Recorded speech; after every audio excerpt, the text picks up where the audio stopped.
আমাদের এলাকায় যে সুইচ গেটটা আছে এটা আমাদের কোনো কাজে লাগতেছে না। আমাদের সুইচ গেট একদিকে আর পানি যাচ্ছে আরেক দিক দিয়ে।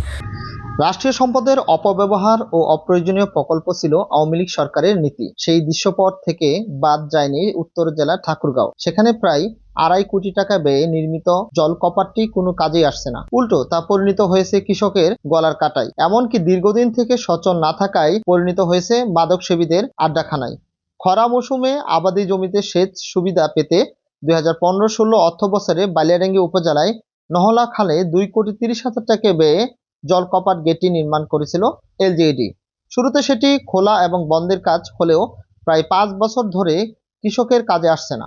নিথর দাঁড়িয়ে আছে গেটটি, আর অন্যদিকে প্রবাহিত হচ্ছে পানির স্রোত। ক্ষোভ জানিয়েছেন কৃষকেরা। আসলে একজন সাধারণ নাগরিক হিসেবে সরজমিনে আসলে আমরা যতটুকু দেখছি, সুইচ গেট তো অন্যান্য জায়গাতেও আছে এই জেলায়, তো এখানে ওই উদ্দেশ্যটা সাধন হয়নি।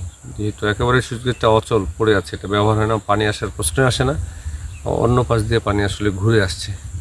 প্রচুর এই টাকাটা অযথাই রাষ্ট্রের অপচয় হয়েছে বলেই মনে করছি। সুইচ গেট যে কাজে বানানো হয়েছে ওটা কোনো কাজে আসতেছে না। আর যে সব সামগ্রী ছিল এখানে সুইচ গেটে সব কিছু চুরি হয়ে যাচ্ছে। আর আমাদের এলাকার বড় ভাইগুলো নেশা আসক্ত আছে, ওরা রাত করে আসে নেশা করে। এই জন্য আমাদের এখানে এটা ক্ষতি ছাড়া উপকার কোনো আসে নাই কোনো। এটা যে করছে কোটি টাকা সরকার আমাদের টাকা দিয়ে করছে, জনগণের টাকা দিয়ে করছে, ওরা আমাদের জনগণের কোনো উপকারে আসে নাই।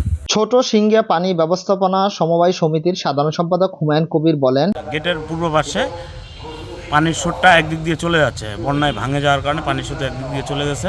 ওইটা আমরা এক্সচেঞ্জ উপজেলা ইঞ্জিনিয়ার ওনাদেরকে জানাইছি।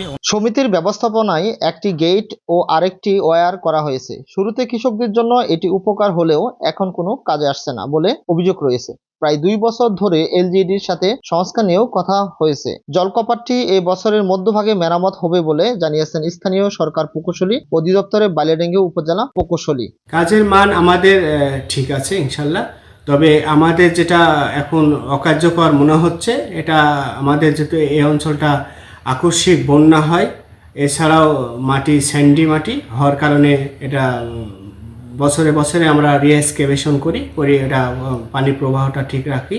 কিন্তু বাট এক দেড় বছরের মধ্যে আমরা এস্টিমেট পাঠিয়েছিলাম মেনটেনেন্স করার জন্য, কিন্তু এটা আমরা অ্যাপ্রুভ পাই নাই, যার ফলে এটা মানে এই পলি অপসারণ করা হয় নাই।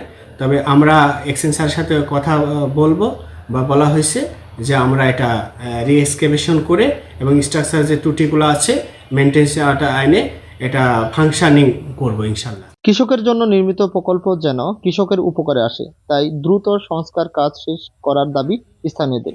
Bangla vision news desk.